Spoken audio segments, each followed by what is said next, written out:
This recording is from the British Council.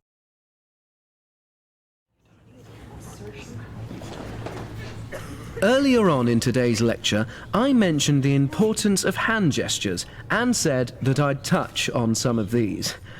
Pardon the pun. Hand gestures are, of course, often culturally bound and can vary from group to group. But there are a few of them which, if not universal, are very common indeed around the world. I'd like to focus on the history of 4 gestures in particular: the salute, the thumbs up, the high five, and the handshake. The salute, a gesture most associated with the military, may have originated in the 18th century. The Grenadier Guards, one of the oldest regiments of the British Army, used helmets in the form of cones. These were held in place by chin straps. It was difficult to raise your helmet when greeting someone, so the soldiers simply touched their head with one short movement of the hand before quickly putting it back down again at their side. The thumbs-up gesture apparently goes back a lot further. It's widely believed that this gesture goes back to Roman times, when gladiators fought in front of the emperor and eager crowds in the Colosseum. The fallen gladiator's fate was decided by the audience. If they felt he had fought well, they showed their approval with a thumbs-up gesture. The emperor would then confirm this and thereby would spare the gladiator's life. If the crowd gave a thumbs down, on the other hand, that meant execution. However, there are no reliable historical references to thumbs going either up or down in the Colosseum. It may be that if the crowd wanted to spare the gladiator's life, then they would actually cover up their thumb and keep it hidden. They would only extend their hand and thumb if they wanted the gladiator killed.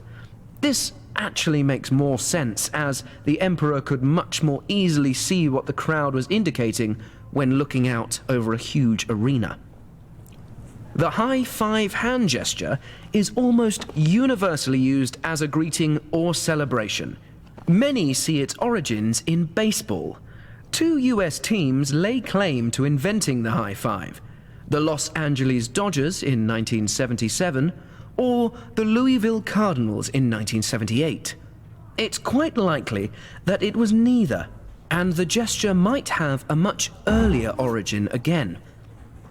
It is very similar to a 1920s jazz age gesture known as the low five or giving skin.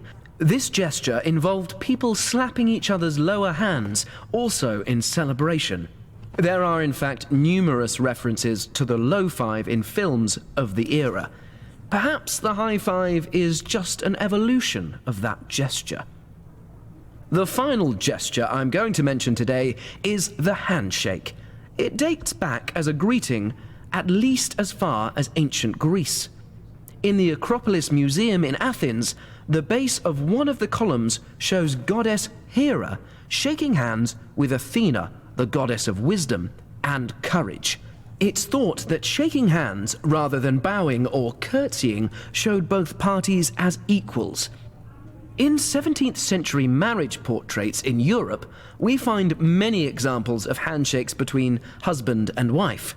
Now, of course, the handshake has a multitude of uses: meeting, greeting, parting, offering congratulations, expressing gratitude, or completing an agreement. In sports or other competitive activities, it is also done as a sign of good sportsmanship.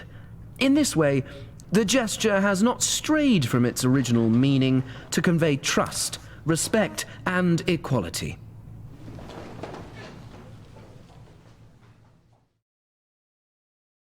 This recording is from the British Council. To find more activities to practice your English, visit www.britishcouncil.org/learn English.